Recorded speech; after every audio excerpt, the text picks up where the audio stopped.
हो गए, मेरे हाथ में ना एक प्रॉब्लम हो गई थी। अब आपको दिख रही है वो चीज़ यहाँ पर।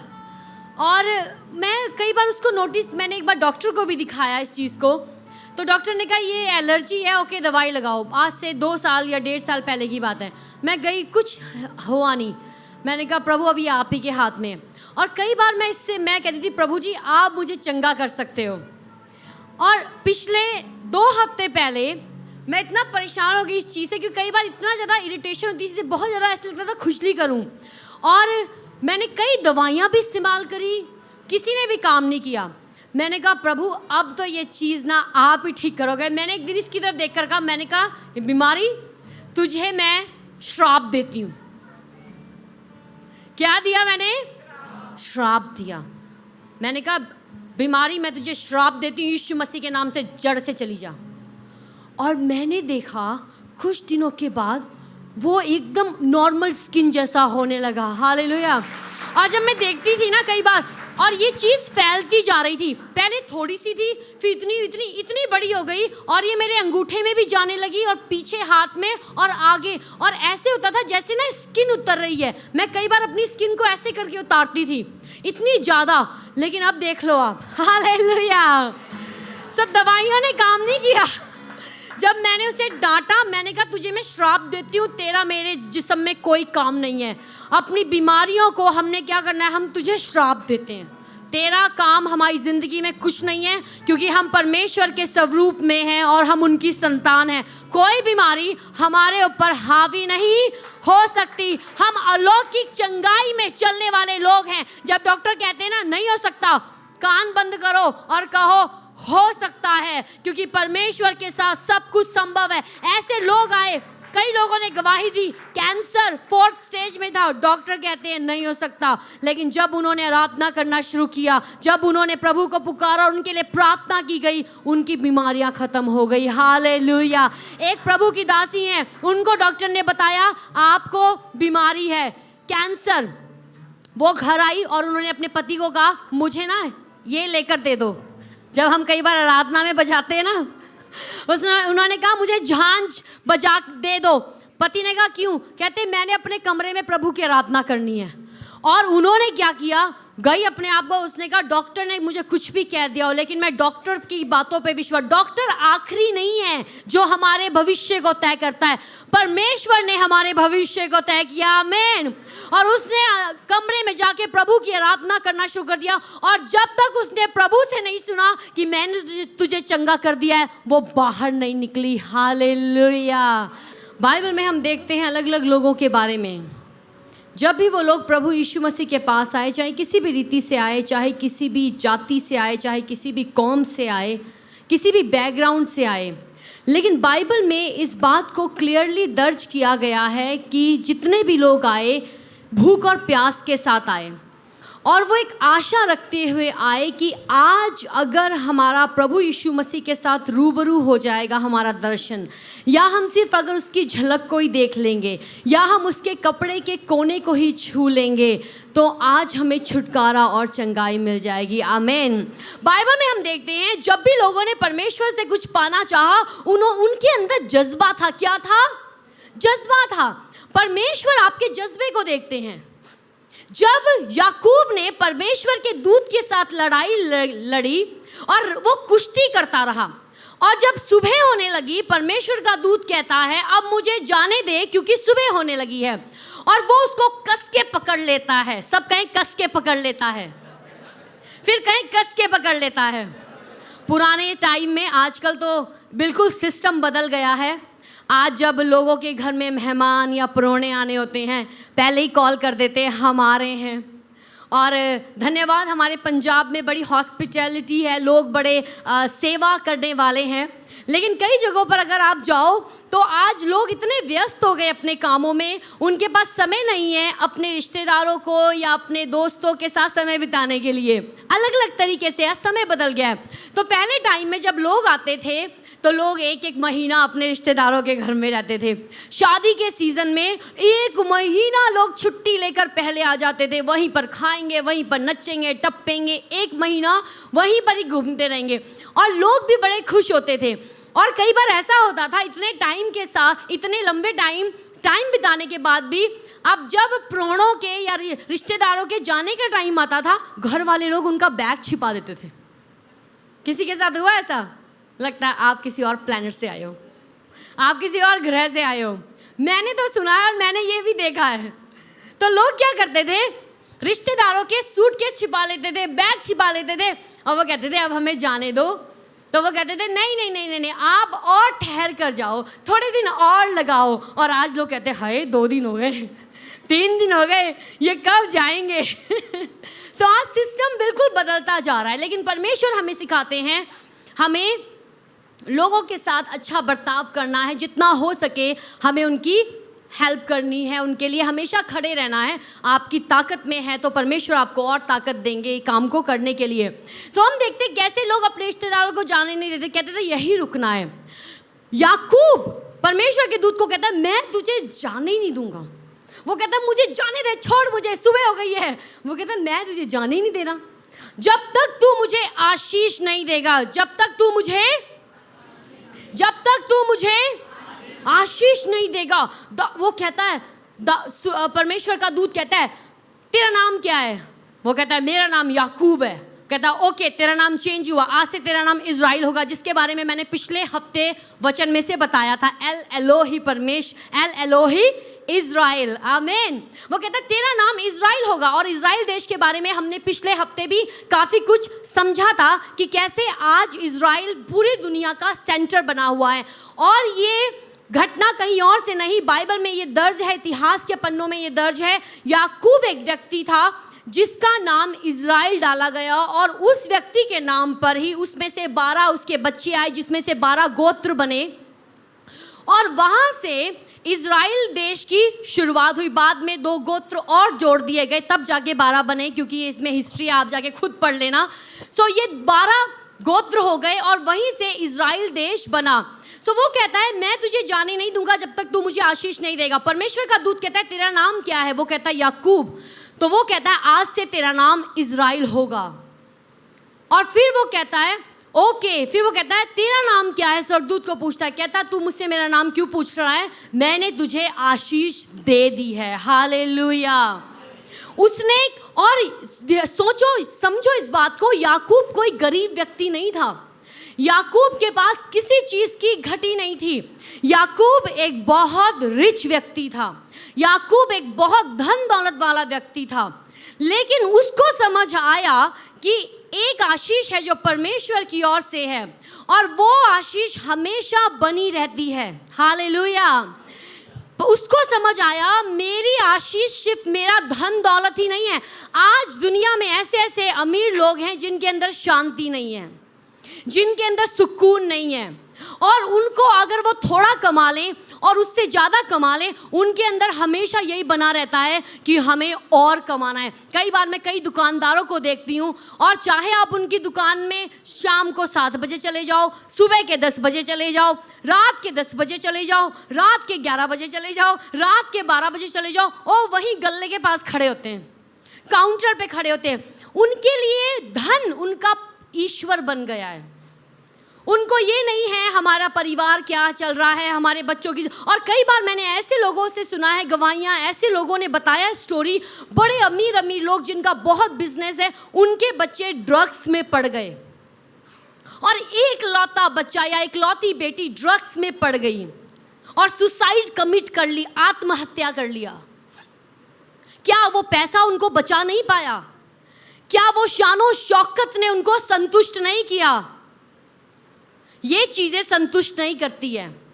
और एक व्यक्ति अगर प्रभु में नहीं है, जब हम प्रभु में हैं और प्रभु जब हमें बढ़ाते हैं ना, धन दौलत के मामले में भी और बाकी चीज़ों में भी हम संतुष्ट होते हैं। और हमारी खुशी ये होती है परमेश्वर जब आप हमें बढ़ाते हो, ये जो भी आप हमें बढ़ाते हो, इस चीज़ को, इस धन को, इस समय को, हमारी मेहनत को हम आपके राज्य में इस्तेमाल करेंगे। हालेलुया। लेकिन दूसरी तरफ हम देखते हैं लोग कहते हैं हम तृप्त हैं, लेकिन एक्चुअली में वो अंदर से खाली हैं। अगर परमेश्वर कहते ना मैं तुम्हें छुटकारा दूंगा, उस छुटकारे को कहो हाँ आमीन प्रभु जी आप दोगे।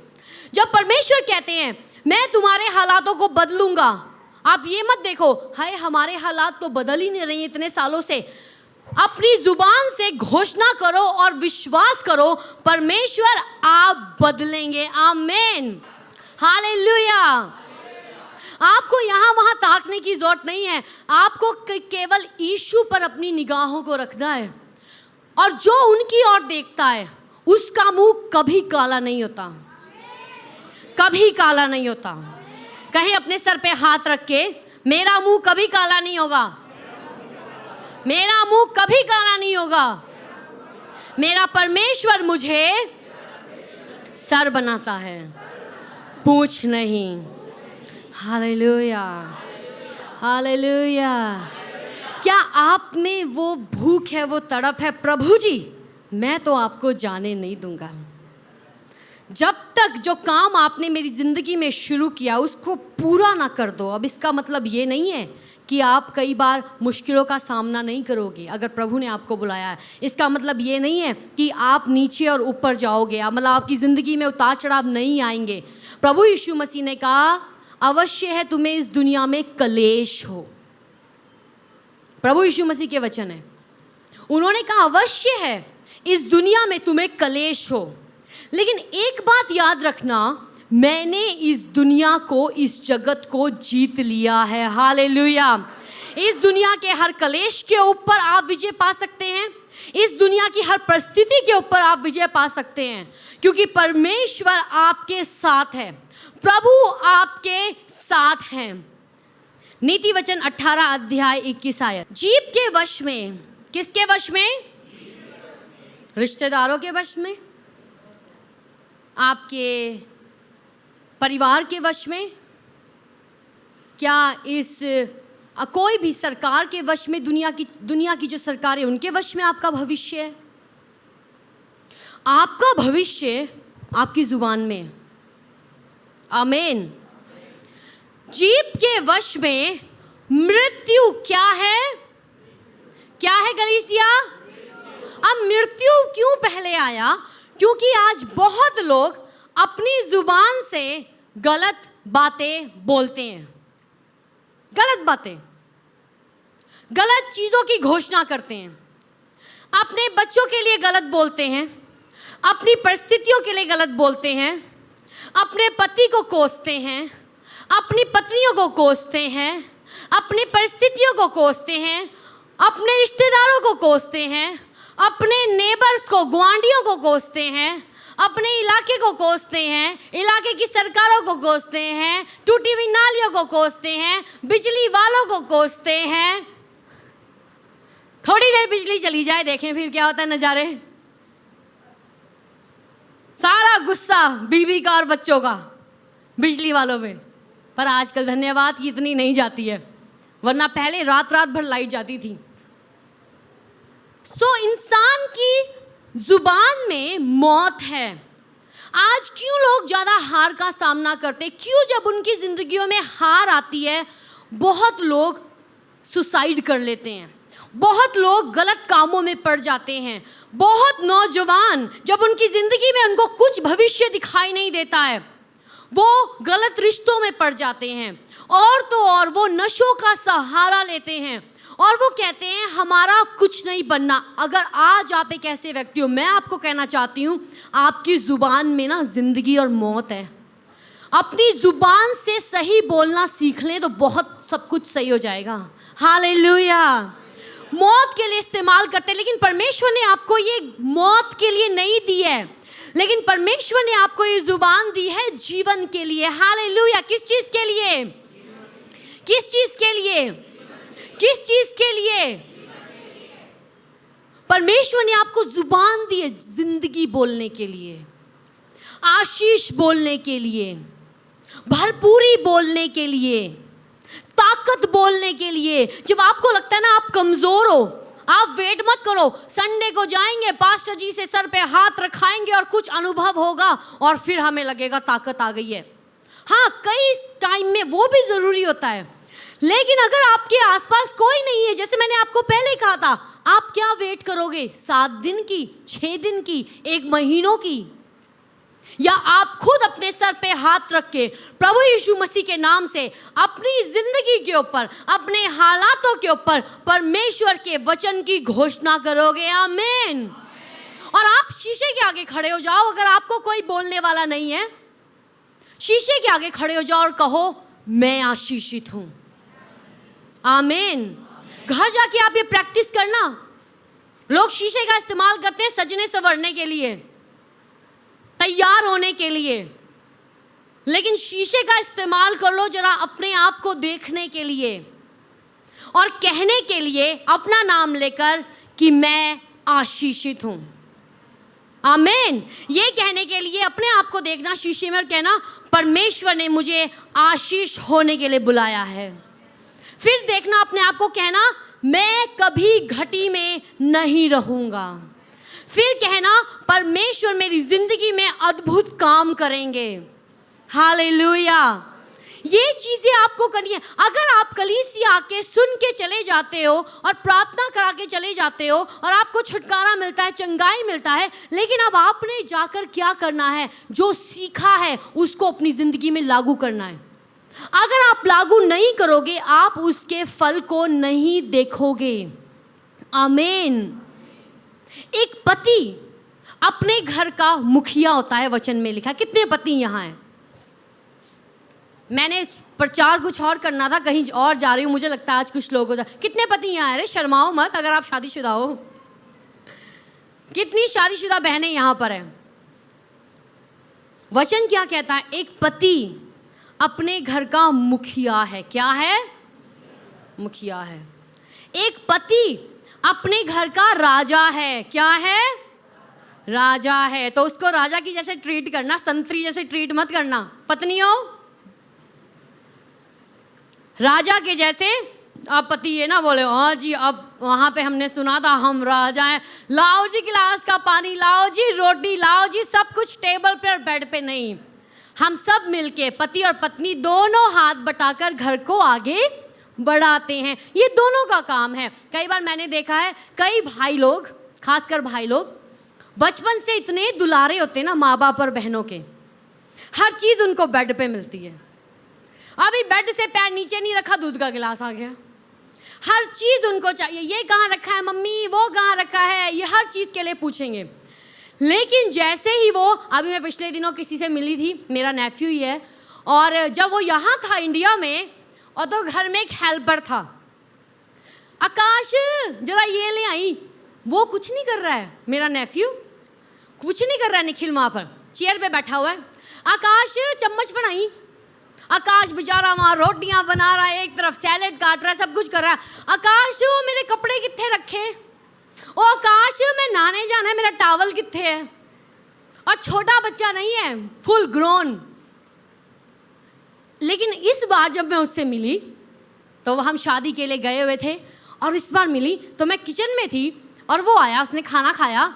वो बंदा जो अपनी प्लेट नहीं उठाता था, प्लेट उठा के लाया और सिंक में धोने के लिए आगे जाने लगा। मैंने कहा रहने दे निखिल, मैं धो देती हूँ। कहता नहीं मामी मैं धोऊंगा। मैंने कहा वाह, ये तो बिल्कुल बदल गया है। हालेलुया। जो पहले गिलास नहीं उठाता था, कहता अब तो मैं पूरी सफाई करता हूँ। उसको और हमारे कोई गेस्ट आने थे, और मैंने कहा पता नहीं टॉयलेट कौन साफ करेगा, क्योंकि टाइम नहीं है, मैं भी बिजी, सब कुछ है। वो कहता मम्मी मैं करता हूँ। मैंने कहा निखिल तू कर लेगा? कहता हाँ। उसने क्या टॉयलेट साफ किया, 5 स्टार होटल जैसा, एंड हर चीज बिल्कुल साइड पे। मैंने कहा निखिल तू तो बिल्कुल बदल गया है। आमीन। सो एक पति एक घर का मुखिया है, एक पति एक घर का राजा है, एक पति अपने घर के ऊपर भविष्य वक्ता है। आपको वेट नहीं करनी पतियों, भाइयों और होने वाले पतियों, मैं आपसे कह रही हूँ, आप वेट मत करना कि पास्टर आके मेरे परिवार को ब्लेस करेंगे। सुबह उठो, अपने परिवार को ब्लेस करो प्रभु यीशु मसीह के नाम में। सुबह उठ के गालियां ना दो, सुबह उठ के चीखो चिल्लाओ मत, सुबह उठ के गुस्सा मत दिखाओ, सुबह उठ के मतलब खिजाओ मत अपने परिवार को। वचन में लिखा है बालकों वाले अपने बच्चों को खिजाओ मत, मतलब इरिटेट मत करो। अपने बच्चों के साथ समय बिताओ, बहुत ज़रूरी है, बहुत, माँ बाप दोनों के लिए। ये नहीं जब वो बड़े हो जाएंगे तब बैठेंगे, छोटेपन से समय बिताओ। हमारे 2 बेटे हैं और कुछ टाइम पहले, अब तो चलो कई चीज़ों में वो बहुत समझदार हैं, तो ज़्यादा उम्र नहीं थी तो छोटे थे दोनों। और कुछ टाइम मैंने और पास्टर विक्रम ने नोट किया इन दोनों के बीच में कुछ अनबन शुरू हो गई है। भाइयों भाइयों में हो जाता है ना, चीज़ों के लिए, खाने के लिए, कुछ छोटी छोटी चीज़ों को लेकर। गेम तू नहीं खेलेगा, गेम मैं खेलनी है। दूसरा कहेगा नहीं, भैया ने 1 घंटा खेली, मैंने 2 घंटे खेलनी है। और जैसे ही भैया ने गेम खेलनी, बाद में रूफस, मम्मी भैया गेम खेल रहा है। अगर मैं कहीं बाहर भी गई हूँ, मुझे फटाफट इसने कॉल कर देनी, भैया गेम खेल रहा है, जल्दी से शिकायत लगा देनी। और कई चीज़ों में खींचातानी हमें दिख रही थी। तो जब ऐसी चीज़ें होती है उसको नज़रअंदाज नहीं करना। ये नहीं कहना जब बच्चे बड़े हो जाएंगे अब पे ही सीख जाएंगे। लोग यही बोलते हैं ना, अपने आप कैसे सीखेंगे? तो अपने आप वो वही सीखेंगे जितनी की उनकी समझ है। अगर हम माँ बाप हैं, हम परिवार के बड़े हैं, हम उनको सिखाएंगे। पास्टर विक्रम ने जब ये देखा, उन्होंने कहा ये सही नहीं है इन दोनों का, क्योंकि 14, 15, 12, 13, 10 साल की उम्र में ये चीज़ें ज़्यादा उभरती हैं।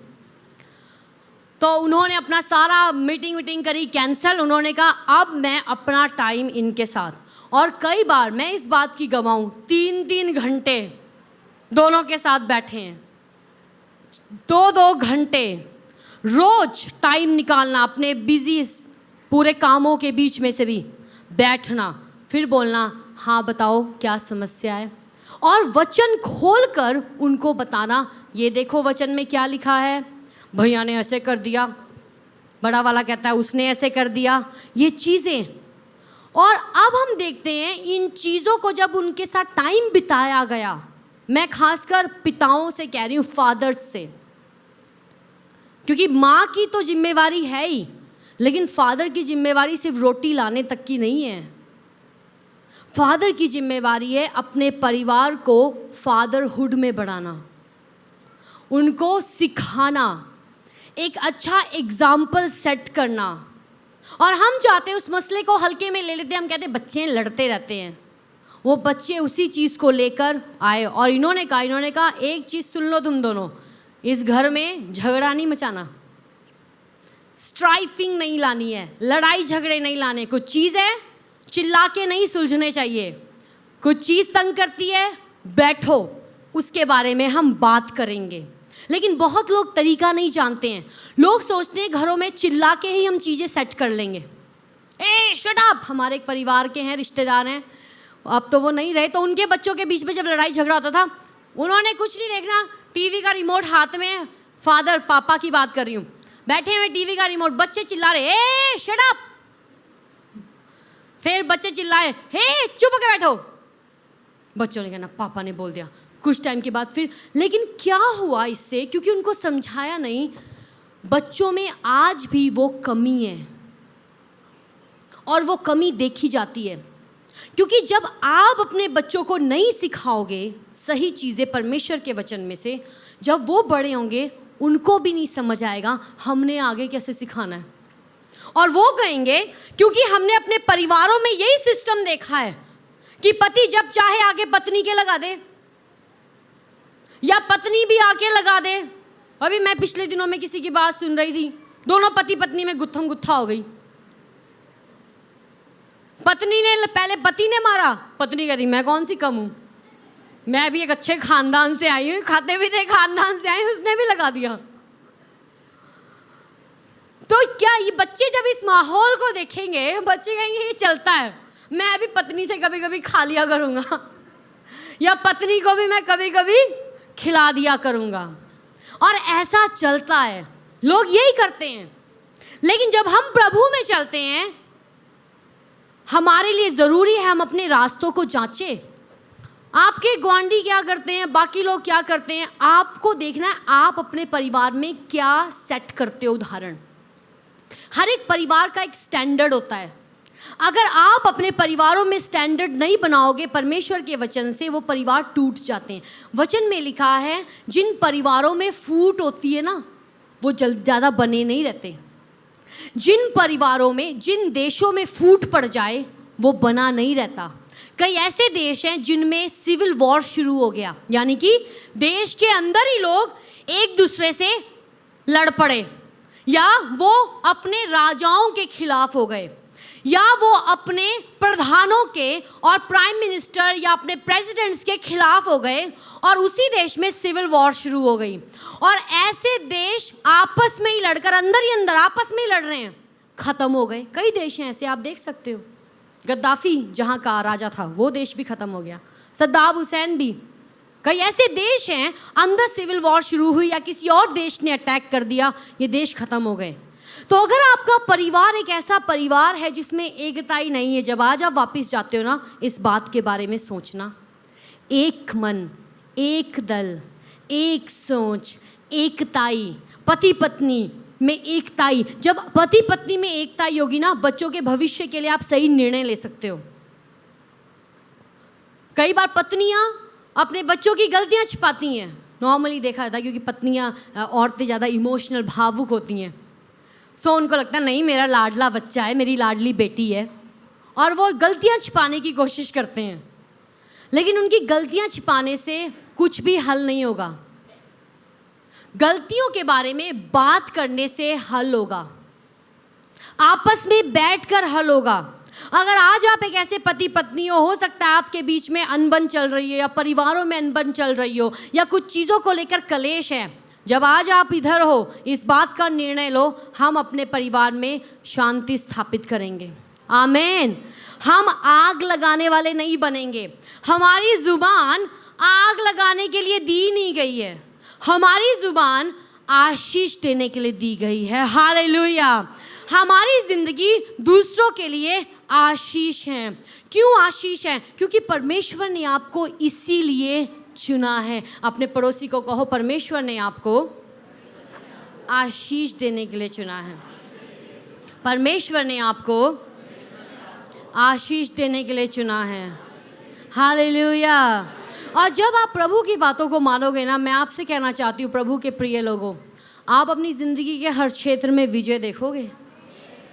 आपको ना फिर तड़पना नहीं पड़ेगा, आपको इस चीज़ के लिए भी तड़पना नहीं पड़ेगा प्रभु मेरे परिवार में शांति क्यों नहीं है। शांति आपसे स्टार्ट होती है। आप सुबह उठ के क्या करते हो? बवाल मचाते हो कि शांति स्थापित करते हो?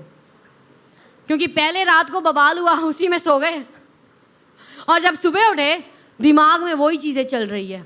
जब रात को सो, अगर आपके पास बाइबल है, नहीं है तो प्लीज़ प्लीज़ ले लो, अपने मोबाइल में डाउनलोड करो।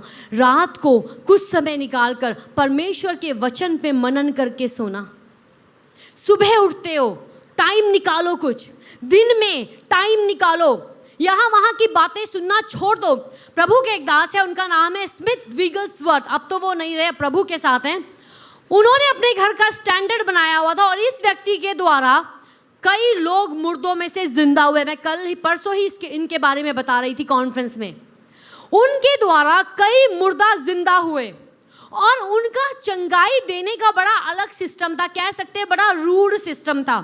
कई बार जब उन्हें लगता था लोगों के पेट में रसौली है, गिल्टी है, अल्सर है, वो लात मारते थे उनके, अरे heal in Jesus name, be heal in Jesus name.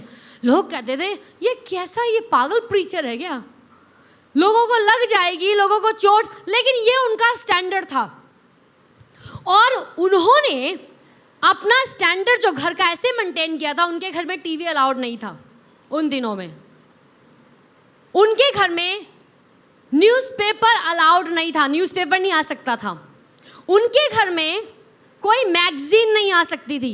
यानी कि उन्होंने एक अपने लिए एक स्टैंडर्ड सेट किया था कि मैं बाहर की डराने वाली खबरें, अविश्वास से भरी हुई बातें लोगों की, मीडिया क्या दिखाता है, सच में मीडिया सच्चाई भी दिखाता है, लेकिन कई बार सच्चाई भी नहीं दिखाता है। मीडिया बिक जाता है, और वो वही दिखाता है जो ऑर्डर आते हैं ऊपर से। तो डरावनी बातें, अविश्वास की बातें, ये हो गया, वो हो गया, दुनिया के हालात ऐसे हैं। दुनिया के हालात प्रभु के वचन के मुताबिक जब तक प्रभु यीशु मसीह ना आ जाएं और बिगड़ेंगे। आज जो चीजें हो रही हैं ये सिर्फ पीड़ाओं का आरंभ है। लेकिन और कई ऐसी चीजें हैं जो अभी आने वाली हैं। ये डराने के लिए नहीं बता रही हूँ, परमेश्वर के वचन में लिखा है ये चीजें आएंगी। लेकिन जब आप एक ऐसे व्यक्ति हो जो परमेश्वर की हुजूरी में समय बिताते हो, आराधना करते हो, वचन के ऊपर आपकी नींव मजबूत है, कुछ भी चाहे होगा इस दुनिया में, वो चीजें आपको हिलाएंगी नहीं। और चाहे कुछ भी इस दुनिया में होगा, आप इस चीज में शांति में रहोगे। परमेश्वर, हमें पता है अभी भी आप अपने सिंहासन पर विराजमान हो और मेरी जिंदगी में आप काम करते हो। हालेलुया। सो दुनिया के हालात चाहे कुछ भी क्यों ना हो जाए, ये सब चीज़ें होंगी, इनका होना लाजमी है, लेकिन ये चीज़ें आपको कमज़ोर नहीं करेंगी। जब आप प्रभु को जाने नहीं ना दोगे, जब आप प्रभु से जुड़े रहोगे, जब आप प्रभु के साथ चलते रहोगे, आपकी ज़िंदगी में परमेश्वर अगर एक दरवाज़ा बंद होता है, 7 दरवाजे खोलने का सामर्थ्य रखते हैं। आमीन। मैं विश्वास करती हूँ। कितने लोग मेरे साथ कह सकते हैं हम विश्वास करते हैं?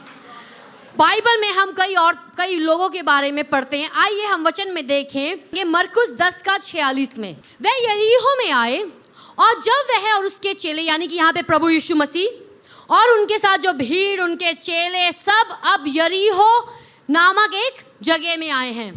और जब वह और उसके चेले और एक बड़ी भीड़ यरीहो से निकलती थी, तो ये अब एक जगह से जा रहे हैं, तो तिमाई का पुत्र बरतिमाई एक अंधा भिखारी सड़क के किनारे बैठा था। अब एक अंधा भिखारी कहाँ बैठा है? सड़क के किनारे बैठा हुआ है। आगे, और वह ये सुनकर कि यीशु नासरी है। अब वो अंधा है, उसकी सिचुएशन देखो, वो अंधा है, देख नहीं सकता, भिखारी है, लोग उसे पूछते नहीं होंगे, उसका तिरस्कार करते होंगे, जिसका मन चाहा होगा देते होंगे, 1 रुपया, 2 रुपया, 20 रुपये, 10 रुपये, जितना उनका दिल चाहता होगा। और उसकी जो परिस्थिति थी अच्छी नहीं है, तभी वो भीख मांग रहा था। उसके पास कोई आशा नहीं थी, उसकी परिस्थितियां बहुत नकारात्मक थी और उसको ये भी पता नहीं होता होगा कि आज मुझे भीख मिलेगी कि नहीं मिलेगी, आज मैं भरपेट खा पाऊंगा कि नहीं खा पाऊंगा। कोई आशा नहीं है। क्या नहीं है? कोई भी आशा नहीं है। आगे, वह ये सुनकर कि यीशु नासरी है, पुकार पुकार कर कहने लगा, हे दाऊद की संतान, यीशु मुझ पर दया कर।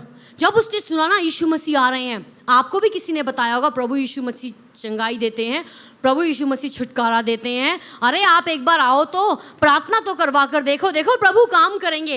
इसने भी लोगों से सुना होगा, इसने भी सुना होगा, अरे यीशु आ रहे हैं, अरे यीशु आ रहे हैं, और भीड़ प्रभु के साथ चल रही है। आज बहुत भीड़ प्रभु के साथ चलती है, लेकिन जरूरी नहीं है भीड़ प्रभु के बहुत करीब हो। हालेलुया।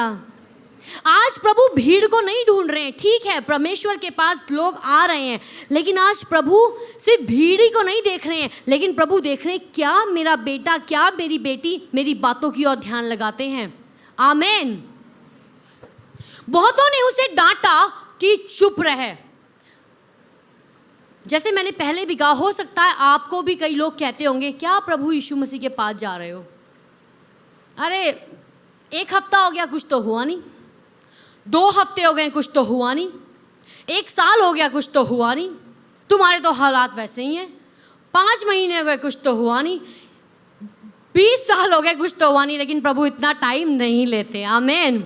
लेकिन कुछ टाइम होता है, प्रभु को पता है कौन सा राइट टाइम है जब आपकी जिंदगी में काम करना है, और लोग उसे कहते हैं चुप रह। क्या लोग कहते हैं? चुप रह। खुद तो ना पुकारते हैं, और जब कोई प्रभु यीशु मसीह को पुकारता है उसको चुप कराते हैं। हाँ, यहाँ जाके किसी चीज़ को पुकार लेंगे, वहाँ जाके किसी पेड़ को पुकार लेंगे, वहाँ जाके किसी पंछी को पुकार लेंगे, कोई बोलेगा तो, वहाँ जाके इंसान ने जो हाथों से बनाया उसको पुकार लेंगे, कहीं भी चले जाएंगे। लेकिन जब प्रभु यीशु मसीह की बारी आती है और वो देखेंगे ना आप प्रभु को पुकार रहे हो, आके कहेंगे ना ना ना ना, वहाँ ना जाना, वहाँ पैसे मिलते हैं। आपको पैसे की ज़रूरत नहीं है, आपको प्रभु यीशु मसीह की जरूरत है। पैसा आएगा चला जाएगा, प्रभु यीशु मसीह एक बार आते हैं ना, वो छोड़ते नहीं है, वो अनंत काल तक वो मेक श्योर करते हैं तुम्हारा अनंत काल सही हो जाए, वो मेक श्योर करते हैं तुम्हारा नाम स्वर्ग में दर्ज हो जाए, वो मेक श्योर करते हैं स्वर्ग तुम्हें जाने और तुम अनंत जिंदगी के वारिस हो जाओ। हालेलुया। वो कहते हैं लोग चुप रह, चुपचाप बैठ, नहीं पुकारना, नहीं प्रार्थना करनी, नहीं वचन पढ़ना। शैतान कान में आगे बोलेगा, बड़े चर्च वाले, बड़े जाते हो चर्च में, यीशु यीशु करते हो, कुछ हुआ क्या? मिला प्रार्थना करने का? क्या मिला वचन पढ़ने का? क्या मिला प्रभु के कामों में योगदान देने का? उसको कहते चुप हो जा, डांट रहे हैं उसे। बाइबल में लिखा है पर वह और भी पुकारने लगा। हालेलुया। वो क्या करने लगा? उसने कहा, पहले ऐसे कह रहा होगा, हे यीशु दाऊद की संतान मुझ पे रहम कर। उसे नहीं पता, अंधा है, देख नहीं सकता, उसे नहीं पता कौन सी डायरेक्शन में प्रभु जा रहे हैं, लेकिन आंख बंद करके अंधा बैठा है, उसे नहीं पता कहाँ यीशु है। टटोलने की कोशिश, लोगों से पकड़ रहा होगा कपड़े, पूछ रहा होगा, हे यीशु इधर है क्या? चल नहीं सकता है वो, क्योंकि अंधा, उसे नहीं पता, भीड़ के नीचे आ जाएगा अंधा व्यक्ति। उधर ही बैठा है, कहता है, हे दाऊद की संतान मुझ पे दया कर। लोग कहते हैं चुप। पता फिर क्या कहता? हे दाऊद की संतान यीशु मुझ पे दया कर। हालेलुया। जब लोग आपको कहते हैं ना चुप, आप कहो हो जय जयकार, जय जयकार करे। लोग कहेंगे चुप हो जाओ, ओके, हो जय जयकार, जय जयकार करे। आप क्या बोलते हो? वो कहते हैं चुप हो जा। कहता मैं नहीं चुप बैठूंगा, मैं तो आज अपनी चंगाई लेकर जाऊंगा। पर वह और भी पुकारने लगा कि हे दाऊद की संतान मुझ पर दया कर। तब यीशु ठहर गए। अब भीड़ चल रही है, लेकिन यीशु ने उसकी आवाज को सुन लिया। जब आप पुकारते हो ना प्रभु को ना, वो चीज ठहरने के लिए मजबूर कर देती है, रुकने के लिए, कि मैं सुनूं तो मुझे पुकारने वाला क्या कह रहा है। आमीन। प्रभु ठहर गए। सब कहें यीशु ठहर गए। फिर कहें यीशु ठहर गए। और बाइबल आप पढ़ के देख लो, जहां जहां पर यीशु ठहरे वहां वहां पे उन्होंने बड़े काम कर दिए। हालेलुया। अगर आज यीशु आपकी जिंदगी में ठहरे हैं ना, आपकी जिंदगी में कुछ भी आपको रोक नहीं सकता आशीष पाने से। हालेलुया। और यीशु कहते हैं, तब यीशु ने ठहर कर कहा, उसे बुलाओ। और लोगों ने उस अंधे को बुलाकर उससे कहा, ढांढस बांध, उठ, वह तुझे बुलाता है। आगे, वह अपना कपड़ा फेंक कर शीघ्र उठा। अब वो जो कपड़ा था वो इस बात को दर्शाता था कि ये अंधा भिखारी है, ताकि वहां उस समय में लोगों के पर्टिकुलर कपड़े होते थे। वैश्याओं के अलग कपड़े होते थे, जो अलग अलग ट्राइब्स के, अलग अलग कस्बे के लोग, उनके अलग कपड़े। आज भी अगर आप नॉर्थ ईस्ट में जाओ हमारे देश में, पिछले दिनों मैं एक परिवार के साथ थी और वो परिवार पाकिस्तान से है, यहाँ पर नहीं, किसी और देश की बात है। और जब मैंने उन्हें वीडियो दिखाई नॉर्थ ईस्ट की, हमारे उत्तर पूर्व देशों, शहरों की और स्टेट्स की, वो कहते, सिस्टर जी इंडिया में ऐसे लोग भी हैं। नॉर्थ ईस्ट कितने लोगों को पता है? नागालैंड, मिजोरम, अरुणाचल प्रदेश, असम, शिलोंग। तो वो कहते, सिस्टर जी वहाँ पर भी ऐसे लोग हैं इंडिया में, हमें तो लगा था सब ये ऐसे ही होंगे। सो उनको लगा ये कोई और दूसरा देश है। मैंने कहा नहीं, यह भी हमारे भारत का ही हिस्सा है। तो उसने कहा, तो उन जगहों में क्या होता है, अभी भी उनके अलग अलग कस्बे हैं, कस्बों के अनुसार उनके अलग अलग पहरावे हैं, उनकी मालाएं अलग हैं, उनके जो शॉल वो लेते हैं वो अलग तरीके से कढ़ाई किए हुए होते हैं। और जब लोग देखते हैं, जो लोग जानते हैं इस चीज़ को, हमारे लिए सब एक होगा, लेकिन उनके लिए जब वो देखेंगे कहेंगे हाँ ये व्यक्ति उस एक अलग ट्राइब से है, उस कस्बे से है। उसने क्या किया, जो चीज़ उसको दर्शाती थी कि वो भिखारी है और वो लोगों के तरस पे था, अंधा है, उसने अपना वो कपड़ा उतार के फेंक दिया, अपनी पुरानी पहचान को उसने वहीं छोड़ दिया, अपने सारे बोझ को उसने वहीं छोड़ दिया और उसने अपने अंदर निर्णय ले लिया था, आज तो मैं यीशु से कुछ पाकर ही जाऊंगा। आमीन। उसने अपना कपड़ा शीघ्र उठाकर फेंका उसी टाइम और यीशु के पास आया। पर यीशु ने उससे कहा, ऊपर करें, तू क्या चाहता है? आज मेरा सवाल है, आप क्या चाहते हो? आप क्या चाहते हो प्रभु आपसे करें? याकूब कहता है मुझे आशीष चाहिए। प्रभु कहते ले तुझे आशीष दे दी। वो औरत जिसको 12 साल से लहू बहने की बीमारी थी, वो चंगी हो गई क्योंकि वो अंदर भूख रख के आई थी।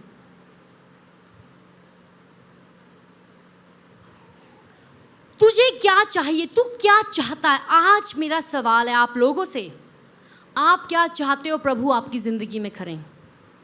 सोचना इस बात को, क्या चाहते हो कि मैं तेरे लिए करूं? प्रभु ना बड़े साफ साफ बातें कर देते थे। उनके पास जब लोग आते थे क्वेश्चन पूछने के लिए, उनको फंसाने के लिए, कई बार धर्मगुरु, बाइबल में लिखा है, एक तो बहुत बड़ा ऑफिसर था वो भी आया, बड़े बड़े टीचर्स, बाइबल के ज्ञाता, धर्मशास्त्र के ज्ञाता आके सवाल पूछते थे। प्रभु यीशु मसीह कहते थे मैं तुम्हें बाद में बताऊंगा, पहले तुम मेरे सवाल का जवाब दो, और उनको उन्हीं के सवाल में फंसा देते थे। यीशु ने उससे कहा तू क्या चाहता है? आज ये आपके लिए प्रभु का सवाल है कलीसिया। सिर्फ चंगाई चाहते हैं? सिर्फ छुटकारा चाहते हैं? आप किस क्षेत्र में चाहते हो प्रभु आपकी ज़िंदगी में काम करें? और वो वहीं पर करेंगे। प्रभु मैं अच्छा पढ़ना चाहता हूँ, मैं तुम्हें बुद्धि दूंगा। प्रभु मैं अपनी ज़िंदगी में बहुत सफल होना चाहता हूँ। परमेश्वर कहते हैं ओके, तूने ये मांगा है, मैं तेरे लिए करूँगा, बस तू मेरे रास्तों पर चलते जाना। कंडीशन भी है, कंडीशन भी है, शर्त भी है। तू क्या चाहता है मैं तेरे लिए करूं? अंधे ने उससे कहा हे रब्बी, यह कि मैं देखने लगूं। मैं क्या लगूं? सो यहां पर हम देखते हैं प्रभु यीशु मसीह के पास अंधा भिखारी आया। प्रभु ने कहा तू क्या चाहता है मैं तेरे लिए करूं, और उसी मुताबिक उसके लिए हुआ। आमीन। एक औरत के बारे में हम पढ़ते हैं बाइबल में, हम देखेंगे मैथ्यू चैप्टर 15 और उसकी 22 आयत से हम देखेंगे। और देखो उस देश में कनानी स्त्री निकली। कनानी मतलब कि यहूदी नहीं थी वो, जिस कौम में से प्रभु यीशु मसीह आए उस कौम में से वो नहीं थी, वो किसी और विश्वास की थी कह सकते हैं। आज आप में से भी कई लोग आए होंगे किसी और चीज़ पे विश्वास करते थे, लेकिन प्रभु के बारे में जब आपको पता चला, आपने प्रभु को चक्कर देखा और आपने देखा वो कितने भले हैं। आमीन। मैंने भी कई साल पहले प्रभु यीशु मसीह को चक्के देखा। मैं भी अपने लिए प्रार्थना नहीं करवाना चाहती थी। जब मुझे पता चला एक व्यक्ति आकर हमारे लिए प्रार्थना करेंगे, हमने कहा हमें नहीं प्रार्थना करवानी, हमें नहीं चाहिए यीशु। और मैं और मेरा भाई भाग गए छत पे, हमने नहीं प्रार्थना करानी। लेकिन हमें क्या पता था प्रभु इतने भले हैं, वो हमें खोजते खोजते आ जाते हैं। हालेलुया। उन्होंने हमें ढूंढ लिया है, आपने नहीं उन्हें ढूंढा। आप नहीं यहाँ पर आए हो, वो आपको यहाँ लेकर आए हैं। ऐसी परिस्थिति हुई, आपको कहा प्रभु अब तो मुझे आपकी ज़रूरत है, और आप ही हैं जो मुझे इस बवंडर में से और इस गड्ढे में से निकाल सकते हो। योना भी जब मछली के पेट में गया ना, पहले परमेश्वर की हुजूरी से भाग रहा है, लेकिन जब मछली के पेट में गया ना, कहता ओ मैंने अधोलोक से उसको पुकारा, परमेश्वर ने मेरी सुन ली। हालेलुया। परमेश्वर को पता है, प्रभु यीशु मसीह को पता है कौन सा राइट टाइम आपके लिए। आपको लगता होगा ओ प्रभु अब मुझे आपके बारे में पता चल रहा है। परमेश्वर कहते हैं जो समय मैंने चुना है उसी के मुताबिक तुम्हारी जिंदगी में होगा। हालेलुया। ये कनानी स्त्री निकली, और जैसे मैं आपको गवाही दे रही थी, प्रभु ने मेरी जिंदगी में काम किया, प्रभु ने पास्टर विक्रम की जिंदगी में काम किया। आज इस जगह में ऐसे कई लोग बैठे हैं जो प्रभु से बहुत दूर थे, लेकिन उन्होंने अपनी जिंदगियों में परमेश्वर की विश्वास योग्यता को देखा है। तो आज जो आप लोग डाउट करते हो, अगर कोई ऐसा व्यक्ति है जो शंका करता है प्रभु आप मेरे लिए करोगे या नहीं करोगे, आप बिना किसी डर के प्रभु यीशु मसीह पर विश्वास कर सकते हो, वो आपको कभी भी छोड़ेंगे नहीं। हालेलुया। उन्होंने मुझे नहीं छोड़ा, उन्होंने हम में से किसी को नहीं छोड़ा। कोई कह सकता है प्रभु ने आपको छोड़ दिया? उनका प्यार तो दिन प्रतिदिन बढ़ता ही जाता है। और देखो, उस देश से कनानी स्त्री निकली और चिल्लाकर कहने लगी। कैसे कहने लगी?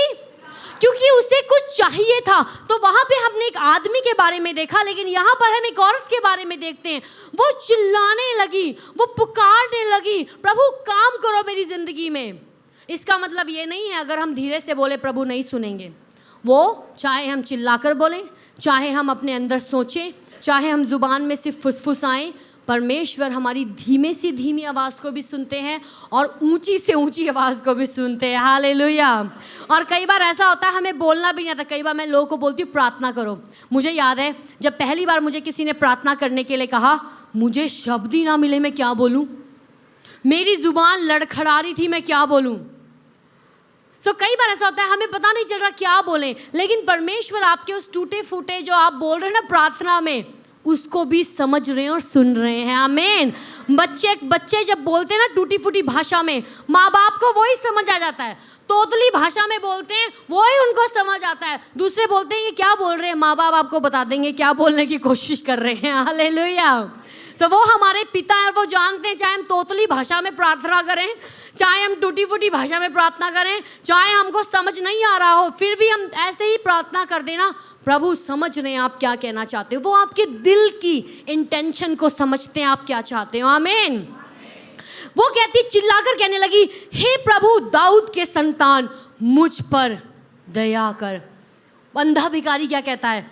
मुझ पर दया कर। ये क्या कहती है? मुझ पर दया कर, मेरी बेटी को दुष्टात्मा बहुत सता रहा है। पर उसने उसे कुछ उत्तर ना दिया। अब यीशु मसीह यहाँ पे चुप हैं। कई बार अगर वो चुप हैं तो आप ये मत सोचो वो आपको सुन नहीं रहे हैं।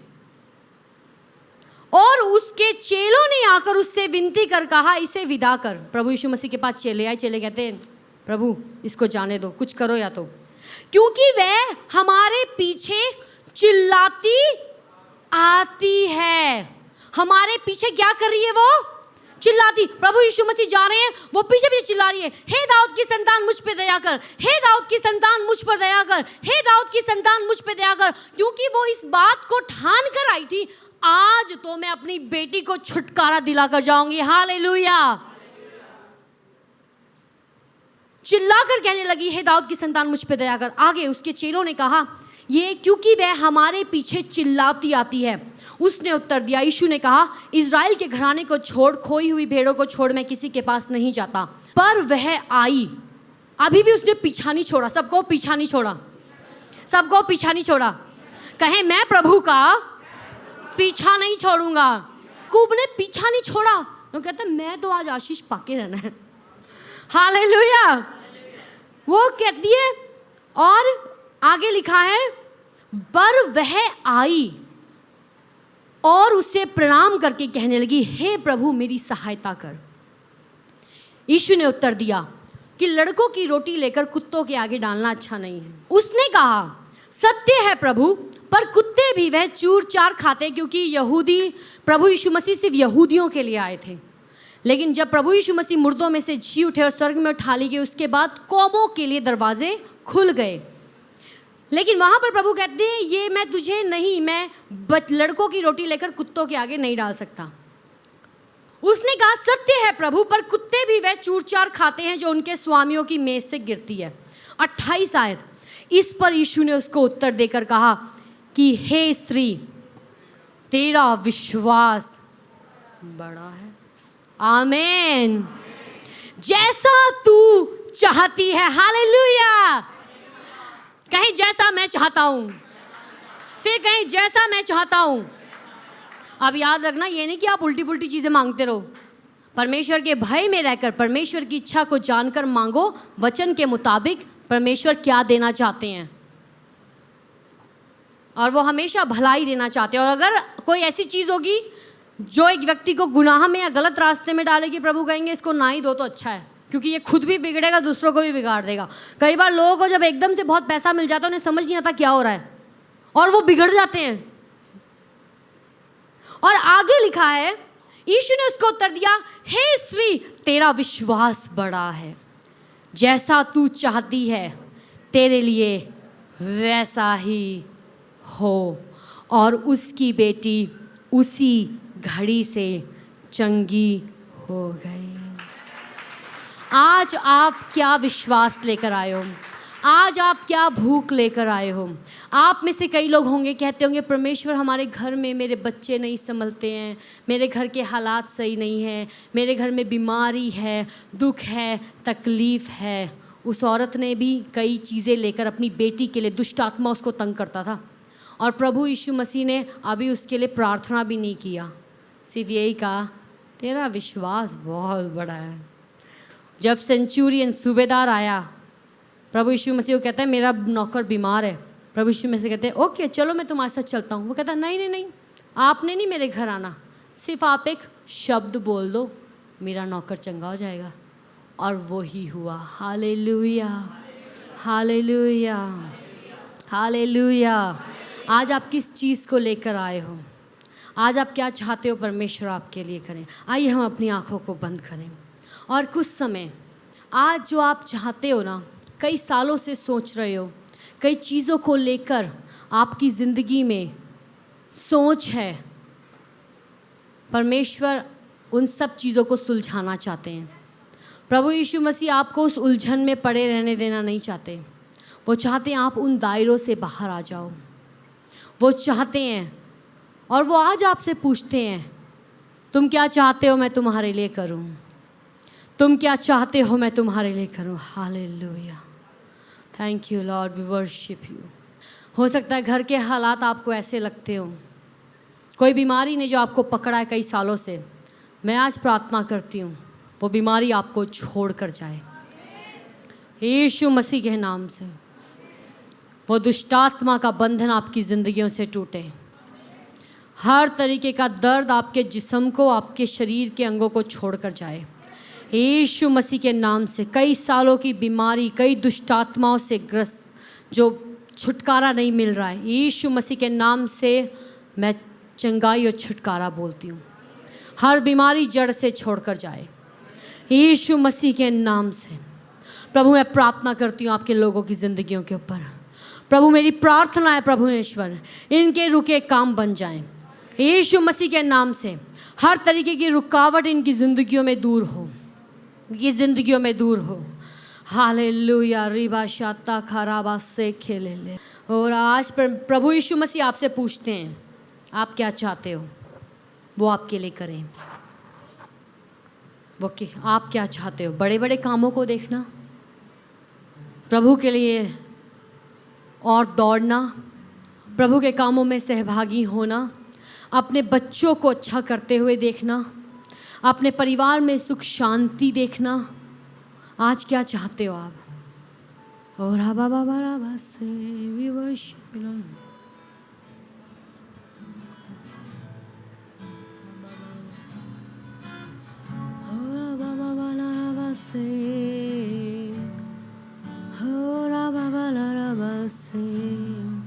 कलीसी आराधना करें प्रभु की। ले ले ले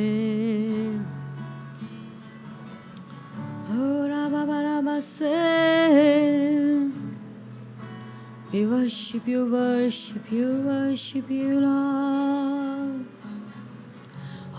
तेरी स्तुति और आराधना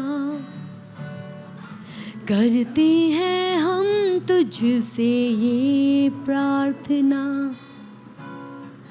महिमा से तेरी तू इस जगह को भर, जो भी तू चाहे तू यहाँ पे कर। हो तेरी स्तुति और आराधना करते हैं हम तुझसे ये प्रार्थना। महिमा से तेरी तू इस जगह को भर, जो भी तू चाहे तू यहाँ पे कर। हालेलुया,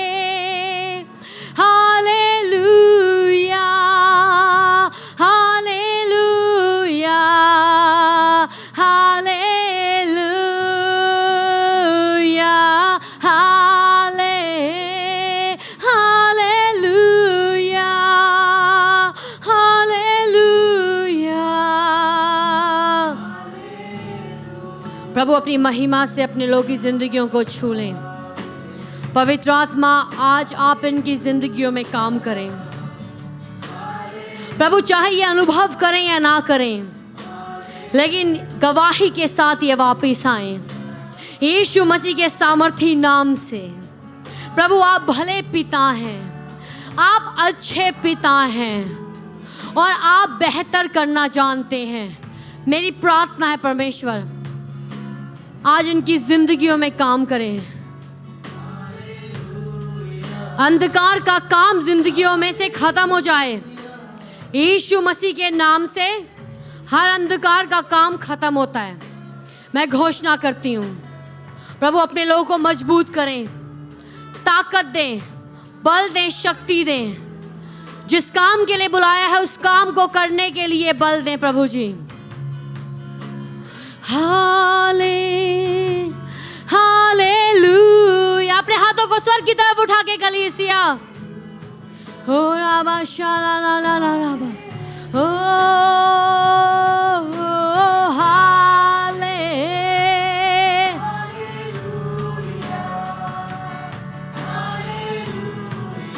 हो। कह दे प्रभु मुझ पे दया करे, मुझ पे दया करे यीशु। हाँ, मैं आज आपके पास आता हूँ, आपको पुकारता हूँ।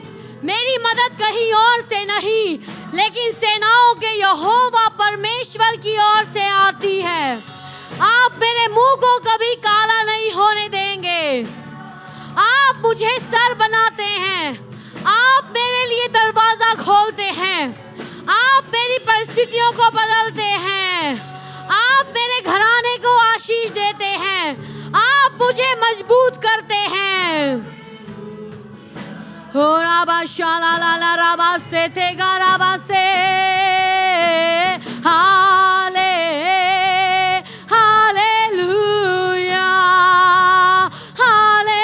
अगर आज आप प्रभु से कुछ पाना चाहते हैं, कुछ और मिनट प्रभु की आराधना करें। हो राबा शाला ला ला राबा से वो सामर्थी है, वो अनुग्रहकारी है, वो पवित्र परमेश्वर है, वो राजाओं के राजा, प्रभुओं के प्रभु हैं। हाले कह दे प्रभु मुझे छू ले, मुझे छू ले प्रभु जी। हो राबा शाखा ला ला राबा से हाले हालेलुया। आइए हम अपनी जगह पर खड़े हो जाएं कलीसिया। आइए कुछ और मिनट हो राबा साला ला ला राबा शेले ले हाले हालेलुया। प्रभु की भारी हुजूरी यहाँ पर है। हो राबा शाला ला ला राबा से हाले हालेलुया हालेलुया हालेलुया। हाँ, जब आज आप आराधना कर रहे हैं, परमेश्वर का आत्मा आपको छू रहा है, आपको छू रहा है। वो आत्मा आपको छुटकारा मिल रहा है, छुटकारा मिल रहा है, छुटकारा मिल रहा है, छुटकारा मिल रहा है, छुटकारा मिल रहा है। यीशु मसीह के नाम से छुटकारा मिल रहा है, छुटकारा मिल रहा है, आजादी मिल रही है, हर बीमारी से छुटकारा मिल रहा है यीशु मसीह के नाम से। हर पेट की समस्या जा रही है, पेट की समस्या यीशु मसीह के नाम से। हो राबा शाथा खा राबा से खेले यीशु मसीह के नाम से। ओ राबा बाबा राबा से खेले ले हालेलुया हाले। प्रभु आपको छू रहे हैं कलीसिया, हर एक को जो प्रभु को पुकारता है। ओ राबा शाला ला ला ला राबा से हर कमजोरी बीमारी छोड़ के जा रही है। मैं घोषणा करती हूँ यीशु मसीह के नाम से, इसी वक्त आजादी बोलती हूँ, आजादी बोलती हूँ। हर दुष्ट आत्मा छोड़ के जाए, हर दुष्ट आत्मा छोड़ के जाए इसी वक्त हर दुष्ट आत्मा इसी वक्त छोड़े, इसी वक्त आजादी बोलती हूँ यीशु मसीह के नाम से, आजादी बोलती हूँ। हो रा बाबा रामा राबा शेखले ले, हो रा खा बाबा राबा शेखले ले, हो रा बा से देखा राबा बाबा राबा शेखले ले, रिबा से देखा राबा शेखले ले। यीशु मसीह के नाम से छुटकारा बोलती हूँ, यीशु मसीह के नाम से छुटकारा बोलती हूँ। हर तरीके का दुष्ट आत्मा का काम खत्म हो जाए। प्रभु आज आपके लोगों को छुटकारा दें, आज ये छुटकारे को रिसीव कर लें, आज ये अपनी बीमारी से छुटकारा पाएं, आज ही चंगाई को रिसीव करें यीशु मसीह के नाम से। चंगाई चंगाई चंगाई, पेट की समस्या से चंगाई यीशु मसीह के नाम से। पेट की हर कमजोरी जाती रहे। हो रा बाबा बाबा शे खेले ले रे बासो तो खारा बासे, हो रा बाबा बाबा से। We worship you Lord, we worship you Lord, we worship you। हो रा बाबा बाबा से खेले ले ले ले, हो रा बाशे ले ले ले ले ले रे बासे, हो रा बाबा बाबा से। प्रभु मैं प्रार्थना करती हूँ आपके लोगों के लिए, यीशु मसीह आपके पुत्र के सामर्थी नाम में प्रभु इन जिंदगियों में आप काम करें।